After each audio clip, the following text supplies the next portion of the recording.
Hello, Mr. Austin? Yeah. There's a board meeting in 5 minutes. I don't like board games.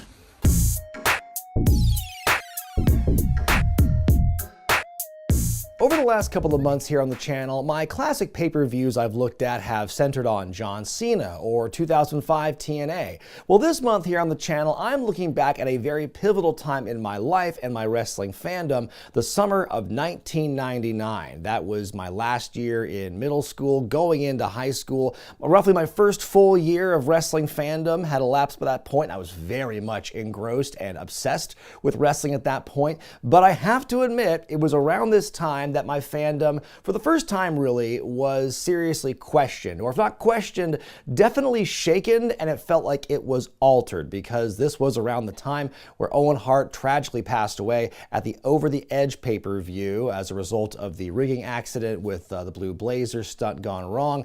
And so, yeah, that was definitely a time in my life as a fan that I'm not going to forget, and it's a time that I am looking back at with, you know, when I watch this footage, as I'm watching the build for this, man, so many memories flooding back, so many things I so vividly recall from this time period because everything felt just so different around that time. So what does the WWF do in their first pay-per-view outing after Owen Hart's tragic passing? We're going to find out at the 1999 King of the Ring, June 27th at the Greensboro Coliseum in Greensboro, North Carolina. This show was nominated by Stephen Pegg over at patreon.com/wrestlingwithregret.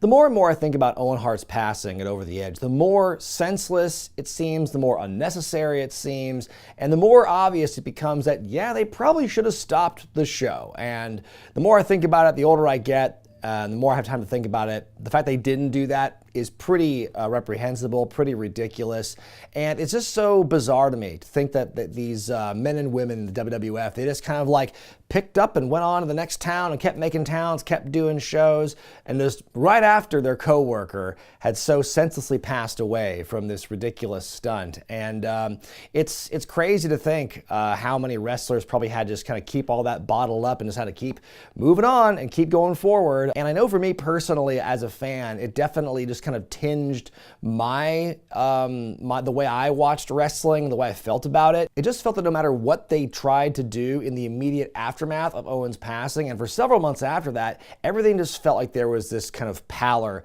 over everything where nothing really felt like it mattered, and everything just felt like this is the darkest timeline. This is just like, I'm not having fun watching this at the moment. And this show, sadly, is a big reflection of that. But we'll talk about the show in a little bit. So aside from Owen Hart's passing, that is the biggest real world thing happening in wrestling, in the WWF around this time. The biggest storyline development that has taken place between Over the Edge and King of the Ring is that the higher power of the Ministry of Darkness has finally been revealed as Vince McMahon. But I will say they did a good job with the misdirections in that segment leading up to the big reveal, because, you know, Vince is out there in the robe, he starts to move around, you hear Shane's voice over it, so oh, maybe it is Shane. Psych, Shane's walking out on stage, so it's not him. And then Shane calls out Vince, and we see Vince on the screen, and he's talking to them, and then Vince is revealed. So all these different misdirections and kind of like red herrings popping up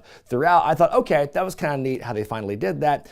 Vince being revealed as the higher power, I've talked about this at length across the years and in many different videos, and my opinion on it still is relatively the same. It really kind of undermines everything that the Ministry of Darkness had worked up to that point. It really kind of undermines the Undertaker's whole quest to get the championship as his own guy, and it's annoying that was the fallback, because we couldn't stay away from Vince versus Austin for too long at this point. We had to come back to it, and I don't know, you know, there's always the rumors that it was like, oh, maybe Jake Roberts was considered, or oh, Christopher Daniels was considered at that point to be the higher power, which is like, Christopher Daniels at that point in his career, like, okay, it's an interesting shoot your shot sort of thing, but who knows if that would have actually panned out had they gone through with it. But it was, yeah, Vince being revealed as the higher power, I thought was like, kind of makes sense for the whole Austin-McMahon rivalry, but in the scope of everything else that was going on with the corporation versus the corporate ministry,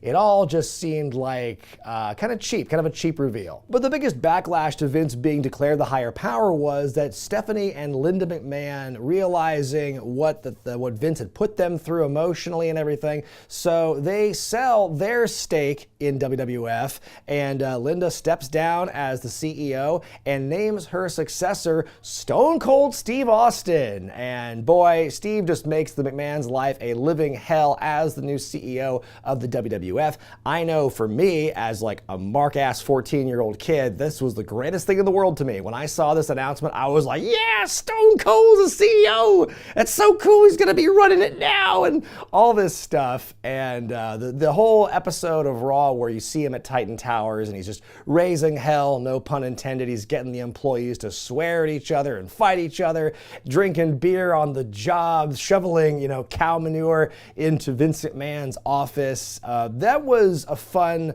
bit of catharsis for sure, watching that and seeing Vince and Shane being tortured that way. And yeah, it was a funny time for sure. And we'll talk about how this all transpires and how it all leads to the main event when we get there, because how we get there is pretty wild. What a weird hype package to start things off here. We've got that war footage. We hear from Richard Nixon and Jesse Jackson. They had to dub JFK, so he said, "Ask not what your company can do for you," instead of country. Very strange. Ask not what your company can do for you. 20,108 folks packed this sold-out Greensboro Coliseum. 430,000 pay-per-view buys. It's up huge from 320,000 the year before. Not really indicative of quality, but still loads better than what WCW's pulling around the same time for their shows. And stay tuned for that. Also, it took me way too long, and I'm not going to tell you when, into the show, for me to realize that the whole staging area with the ladders and the chain link fence is supposed to resemble a throne. Jim Ross and the so-called future mayor of Memphis, Jerry Lawler's calling the action tonight. They bring us up to speed on what happened on Heat moments before, where Vince McMahon was ordered by Commissioner Shawn Michaels to face Ken Shamrock in a match. Shane took Vince's place, and in that match, Steve Blackman beat the hell out of Shamrock with the kendo stick, gave him some of that trademark internal bleeding. We go back live, and there he is, still bleeding internally. We throw over to Michael Cole, who says that due to what happened in that match with Shamrock, Shane McMahon may not be able to compete in the main event tonight, so we'll stay tuned for that. Our first matchup is the King of the Ring quarterfinal match as Hardcore Holly takes on X-Pac. Hardcore Holly is in the midst of his biggest singles push in his career, unless you count his title match with Brock Lesnar in 2004, but definitely coming into his own finally as this successful singles package for him. Hardcore Holly, and now he's the big shot. He's got a lot of attitude and everything. He's got a lot of bones to pick with people. He's a very ornery, angry man. And we see here in the matchup, they're bringing up battle damage that X-Pac sustained from a house show at Madison Square Garden the previous night. Kind of cool they would occasionally incorporate live event stuff into canon. X-Pac with a nice crossbody. Holly follows up with a big old powerbomb. X-Pac gets the advantage. He hits the Bronco Buster. Holly is infuriated by this indignity and promptly dinks X-Pac with a chair in response. Holly is disqualified and X-Pac advances. Road Dogg comes to make the save. After the bell, X-Pac is selling his neck. That will be the story of the night. Terry Taylor grabbing Holly backstage and saying, "Hey, you dummy, you just got yourself disqualified from the tournament." And Holly goes, "Who are you? I'm Terry Taylor. Who cares?" The Big Shot plays by his rules and nobody else's, and they're going to have to live with it. Don't think I forgot about you, Big Show. Oh my God, what was that? That had to be the most personality and also nerves I've ever seen in Bob Holly up to this point, or before or since, really. Like, what's that promo mean? He plays by his own rules, which means he's an idiot who gets himself disqualified from tournaments. Like, okay, I give the match a half star out of 5. It is part of a larger story, and like I said, it will play into an arc you'll see throughout the night, but it just kind of cheapens the tournament if one of the guys who's made it this far is like, "I'm a loose cannon, I'm gonna get myself fucked out of the tournament." Well, every Every great rivalry in wrestling has a beginning, and this show, much to my surprise, is actually pretty historic because it's the first ever one-on-one encounter between Kane and the Big Show in this next quarterfinal matchup here. It's the first of their many, many, many matches they would have in their careers, and holy crap, what a look for Kane. That's an all-time Kane look there. Big Show pushed a car over the other day, nearly killed Hardcore Holly. Look at this face-off, that stare down. It is a pretty cool moment here if you don't take into account hindsight. Both guys are trading some strikes and power moves at first. Kane busts out a nice enziguri. They each go for a big boot, but neither of them connect. I think they just spooked each other. Kane hitting his flying clothesline, the Big Show with a jawjacker, Kane bouncing into the ref, which sets the referee up perfectly for a big boot from Show. Low blow by Kane. In comes Hardcore Holly, looking to hit Big Show with a chair, but Kane stops him and beats Holly up all by himself. So much for that Holly-Big Show conflict. Holly's out of here. Kane with the goozle and takes Show to a knee. The referee is still out like a light. A long choke by Kane as the crowd is getting bored of this, but Show finally rears his arm back. The crowd's now back into it. Kane grabs the chair, dinks Show in the head. The referee crawls over for the cover. The 3 count. Kane wins and moves on. I give it 1.5 stars out of 5. It was a rough matchup here. Historically significant in its own way, but rough nonetheless. The Holly thing was so silly. You know, he planted the seeds for that by saying, "Don't think I forgot about you, Big Show." But then, like, they don't even interact in this matchup here. And then we got that just, forever choke. Apparently, Big Show was supposed to get a cue from somebody to break out of it, and he never heard it, so he just sat there for a very long time, and it looked very silly. There were still some good moments throughout this one, though. When you do see the hosses kind of take to the air and stuff, it is impressive. So I still think it's an impressive win for Kane, but yeah, not a great look for the Big Show a few months into his run here. Michael Cole's backstage with Mr. McMahon. He says Shane needs to go to the hospital, but you can still hear Shane saying he's good to go. We'll see how this develops. On we go to our next quarterfinal matchup in the King of the Ring as Mr. Ass takes on Ken Shamrock. Billy recently turned heel and defected from Degeneration X and the New Age Outlaws. He's his own man. He's his own ass now. He's wearing a tag team championship belt to the ring with him here, despite not actually being the champion. The Acolytes are the champions at this point, but on the last Raw before the pay-per-view, he actually won the fall in a 6-man tag match where he partnered with the Acolytes and then just took one of the belts for himself. Mr. Ass says the real reason Ken won't compete tonight is because he's scared, not injured, and says he'll go over the world's most dangerous horse's ass. Shamrock, refusing the medical help, makes his way to the ring. He wants to fight. So is this just a show full of people who are trying to deny medical advice? Shamrock's been going after the corporate ministry for a while now, but has always managed to get screwed in the end. He would be locked in a straitjacket or to be jumped by Jeff Jarrett or Steve Blackman, what have you. So definitely gets the short end of the stick a lot at this point in his run. Ass is going for the abdominal area right away as Shamrock is still bleeding from the mouth. And Jerry Lawler's like, "What do you think's in there, JR? Spleens?" Like, plural spleens. Like, Lawler, do you know nothing about the human anatomy? Shamrock avoids a splash, starts making his comeback, but every collision he makes, he lets out this god-awful yelp of pain. He's hit with a powerbomb, starts spewing more blood. Referee Teddy Long calls it and awards the match to Gunn. Shamrock snaps, throwing Long out of the ring, but the decision's already been made. I give it 1.5 stars out of 5. Kind of cool throwback to Shamrock's match with Vader in Japan, I think in 1997. That's how their match ended, with the power bomb and the internal bleeding. So cool to see him bring that finish back for this match here.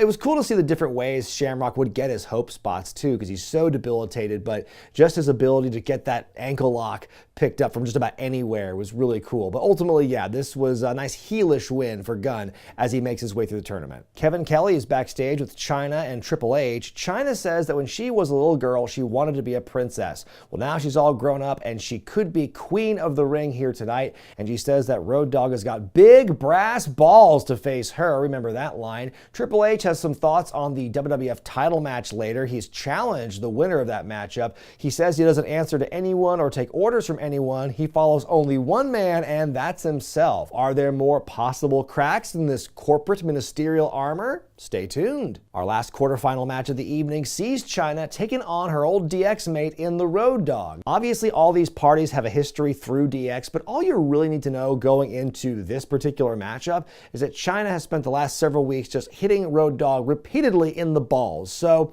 remember that. Triple H at ringside for the jacked up Jezebel, in JR's words. Even that first lockup does not look the cleanest though. Chyna's showing her strength in the early going. Road Dogg very hesitant to get aggressive. They're trading a lot of headlocks here. Road Dogg ends up swinging first, but it's Chyna who connects. Rhodey finally gets an advantage when he counters a whip and Chyna flies out of the ring. Trips beats up Road Dogg on the outside, and I love, heel Jerry Lawler on commentary trying to make excuses, saying, oh, he's trying to throw him into the ring, but he's missing. I just love that idea that Triple H just can't get him in the ring because he keeps missing the target. Chyna continues to pour on the punishment, hits a DDT. She even mocks Road Dogg's little shimmy and the knee drop, which the crowd popped big for. Road Dogg's in the chin lock for a while. He fights out of it, seems to get hit in the eye for real, then gets a sleeper locked in. Triple H with the distraction, causing the referee to go down. Hunter decks Road Dogg with the chain, puts Chyna atop him. Rhodey barely kicks out. Suddenly out comes Commissioner HBK wearing his wrestling school shirt.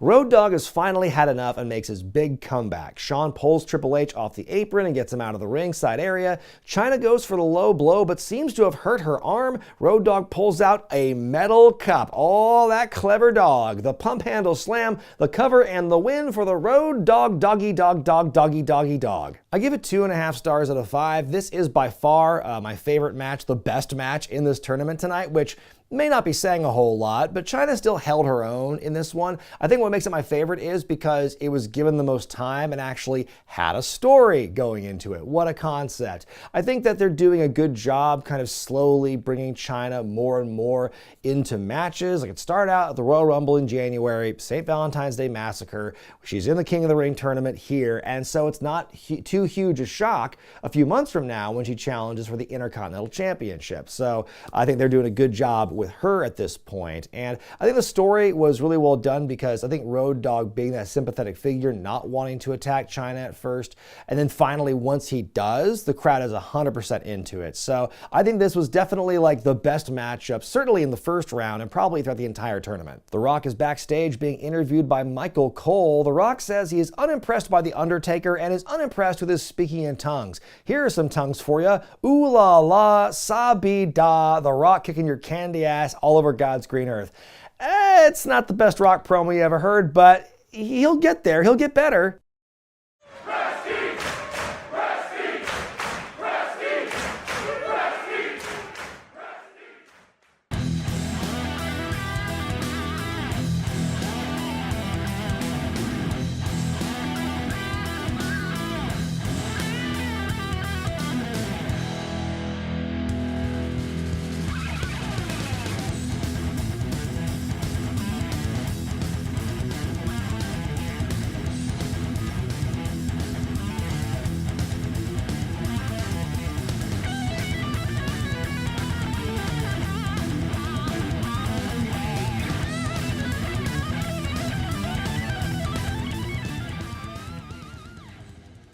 Here's a bonus match for you. Edge and Christian of the Brood, accompanied by Gangrel, take on Matt and Jeff, the Hardy Boys, who are accompanied by their manager, Michael P.S. Hayes. It's a match in which all 4 of the competitors are technically still active today. This match is happening on the show because earlier on Heat, the Acolytes beat up both teams when they were wrestling. The match ends in a no contest, so they're trying it again. And the winners become the #1 contenders for the tag team titles. Young Jeff Hardy showing off the quick moves, Edge with an Alabama slam before it was called that. Matt and Christian trade offense for a bit. Matt takes his shirt off for one of the first times. Edge and Jeff tag in. Gangrel gets on the apron. Hayes takes a cheap shot, but it's still not enough. Then Hayes hops over the ropes and takes a spear.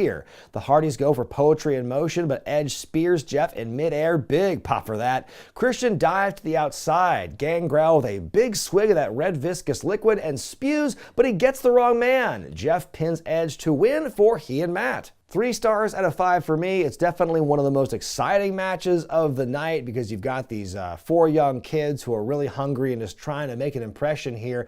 It's a couple of months away before they really become household names. They break away from their respective managers and become just like the tent poles of the tag team division and are just known for their big innovative matches with ladders and tables and chairs, oh my. But this is a good, matchup early in that rivalry. It's fun to see Michael Hayes, who who's like in his early 40s here. He seems like an old man here, but he is younger than like a lot of the talent you see like wrestling actively today in all the companies. But he gets involved, he gets physical. That was fun. And yeah, just kind of a cool look into the future of tag team wrestling and really just all of wrestling itself with these guys. And by the way, the next night on Raw, well, technically a TV taping, so 2 weeks after this show happens, when it airs, the Hardys become the tag team champions, beating the Acolytes. Michael Cole's backstage with the WWF champion, The Undertaker. Can you withstand the charge of the Brahma Bull? Taker says that's a ridiculous question and instead asks, what happens when you rip the balls off a bull?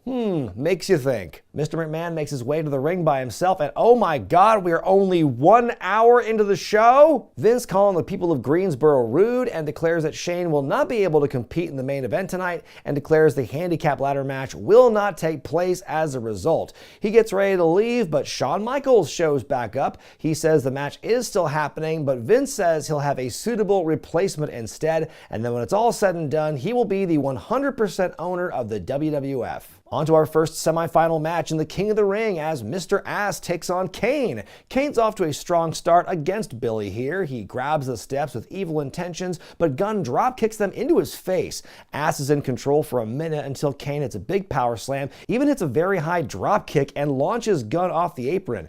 Gunn grabs a chair. Suddenly we see the Big Show arrive. We get an exchange between Ass and Show. Show swings the chair but dinks Kane by mistake while the referee was down. Gunn with the cover and the sneaky win. He moves on to the finals. I give it 1 star out of 5. Most of these tournament matches are really quick, but I give them credit for trying to cram as much action as they could into this thing. I love Kane's athleticism at this point in his career. He is a lot of fun to watch in 1999, so I definitely give credit to him where it's due.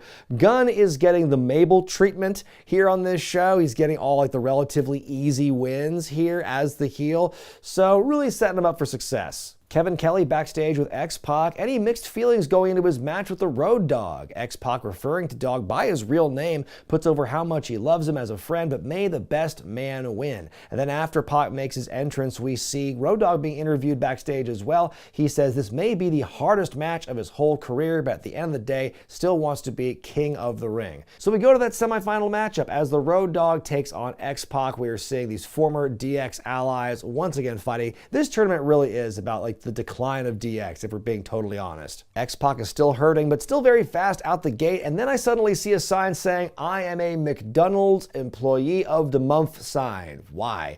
Road Dogg hits his jabs, his shaky knee, goes off the ropes, and X-Pac comes bac with a spinning heel kick.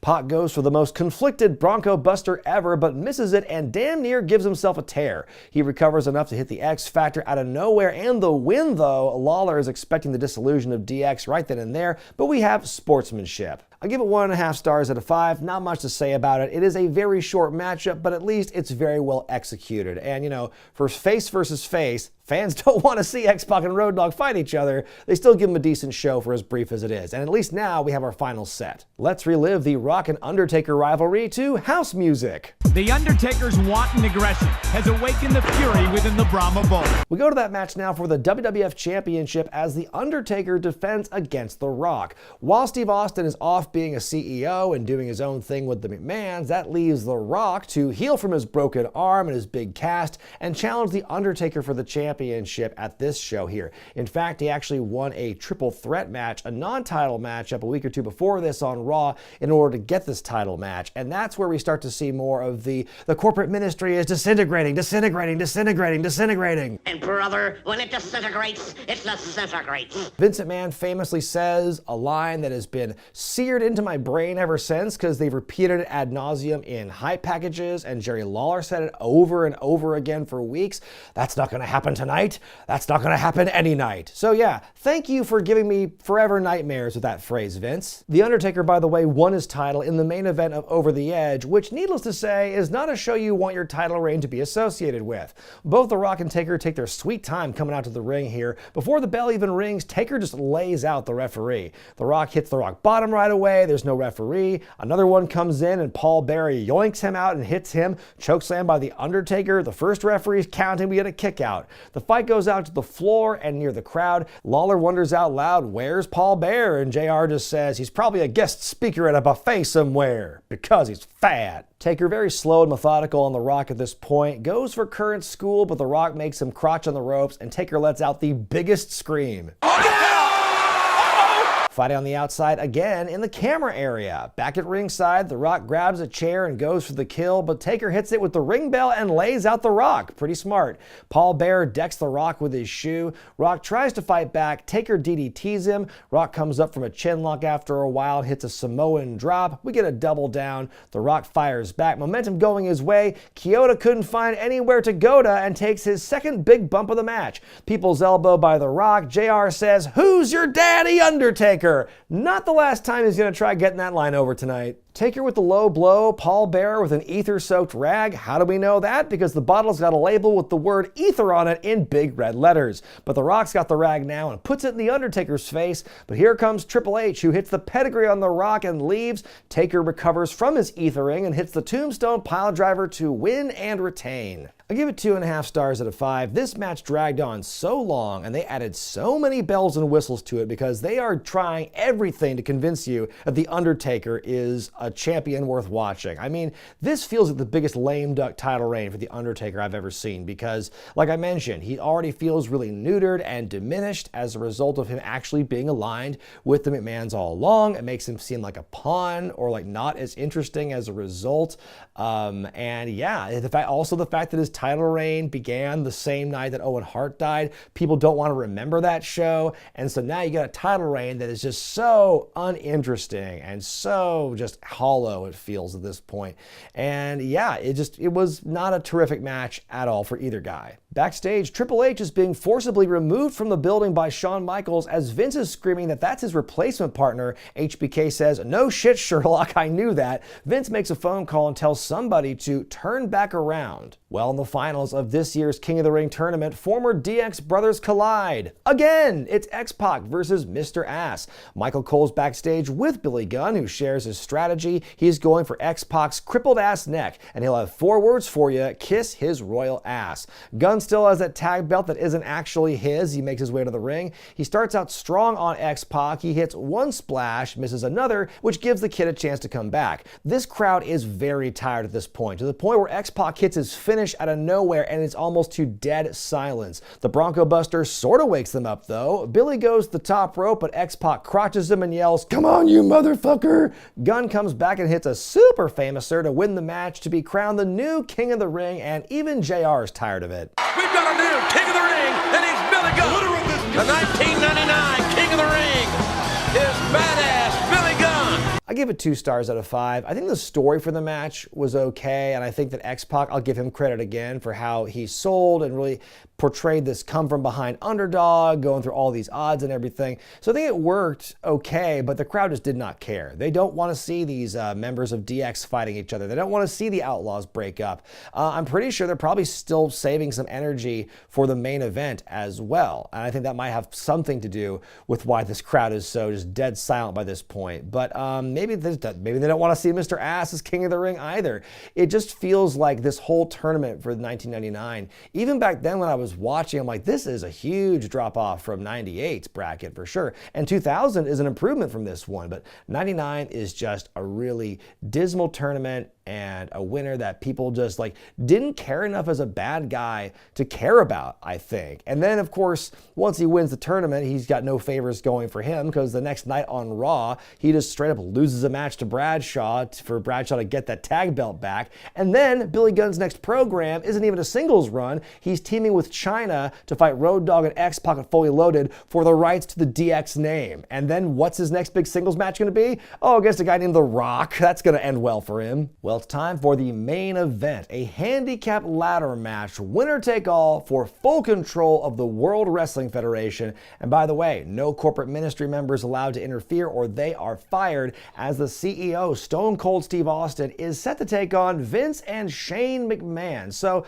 like I said, Austin became the new CEO after Stephanie and Linda, caught wind of Vince's big ruse with the corporate ministry being used as pawns in his game, so they got revenge revenge by making Stone Cold the CEO. And of course, as I mentioned, 14-year-old Brian was very happy with that news. And so Austin is making life hell for the McMahons. He's doing all that stuff at Titan Towers. And now Vince and Shane want to have this match for total control. They'll put their stock in WWF up against Stone Cold stock. The paperwork's in the briefcase hanging above the ring. And the winner, of course, will get the full control. And so, okay, again, me being the mark-ass kid I was at 14 years old, I definitely contemplated the possible future of CEO Steve Austin continuing to run the World Wrestling Federation for a while. Let me believe it. So Vince makes his way to the ring and asks the fans, "Where's your Southern hospitality?" as he intros his suitable replacement, Steve M. Blackman. But suddenly on the big screen, GTV makes an appearance. Something I forgot to mention earlier in this video, GTV is a relatively new thing in the WWF now. It actually began as GDTV in its first incarnation because I think the original payoff was going to be Goldust behind it, but then Goldust was fired, so they kept the G, lost the D, and so you see week after week of these hidden camera moments of these wrestlers doing embarrassing things or being caught in the act doing something. And so this time, GTV comes through in the clutch and shows Shane McMahon hanging out with the Mean Street Posse in the locker room. Shane looking very fresh and healthy. They see themselves on TV and realize the jig is up. They get cut off by Shawn Michaels, who tells the Posse to leave and leads Shane to the ring. He tells the Lethal Weapon to kick rocks as well, so now we finally get the match we've been advertised. Austin beating up both McMahons from the start. JR at one point saying Shane bounced back like a little rich rubber ball, but was he like Donkey Kong? Ping pong? Shane with a big case of ring post-itis. Austin chases Vince around the ring, but Shane with the sneak attack allowing the baddies to take over. Like two rich dogs, says JR. We get it, Jim. They are rich and evil. Vince grabs the ladder. Austin with a rare eye poke to fight back and throws him into the set. Shane climbs atop the ladder structure. Austin follows him up and knocks Shane off it. More environmental damage. Wow, this thing has more structural integrity than I thought it did. Yoinks out the final supporting ladder and sends the whole thing crashing down to the McMahons. What a visual. Austin throws the ladder into Shane's sternum. Huge bump onto the announce table and into JR's lap. Austin goes up a ladder and does the elbow drop onto Shane through the Spanish announce table. Who's your daddy, Shane? Stop saying that, JR. It's not getting over. Austin and Vince are up the ladder now. Steve dumped off and bounces off the other announce table. That rebound was hilarious to me for some reason. Vince is climbing the ladder in the ring, but Austin cuts him off, does a rough-looking slam down onto the mat. Kind of looked like a bad Michinoku driver for a second. The McMahons are back on top, but instead of just going for the ladder, Shane tries reaching from Vince's shoulders. Austin knocks them both down and gives them each a stunner. The match is just about over. Austin's climbing. He's got it. But wait, someone lifts the briefcase. Austin and Vince climb to the top of the ladder. Shane dumps them both off. Now Shane climbs the ladder. Briefcase is nice and low. Shane grabs it, and he and Vince have regained full control of the WWF. I give it 3 stars out of 5 because I will say, watching the McMahons at this point in their careers, the way they bump and sell for Steve Austin, that is peak entertainment. They are doing such a good job just being cannon fodder for Austin in this matchup. But son of a bitch, what a frustrating end to an overall just grim show. Overall, I would say. Like, I watched this show live as it was happening as a 14-year-old, and I was furious. I was so mad that Austin didn't get that briefcase, that he was screwed, that he didn't get a chance to be full-time CEO. Think of the golden era we would have continued in with Austin as CEO. I was so mad. But even when you take a step back and you look at this, not just from some mark-ass 14-year-old kid, but you just watch the show and try to observe it, it's like, what a fucking dark show this is. Like, so many bad guys win. It sucks. Nobody comes out good in this show. It's awful. Anyway, at least the next day on Raw, there's a little bit of good news because it turns out when Austin was CEO, he booked himself a title match where the ministry couldn't interfere, basically guaranteeing him the title back. Sure enough, that next night on Raw, he beats The Undertaker to regain the championship. Finally, some good fucking news in 1999. My grade for King of the Ring in 1999 is a D-.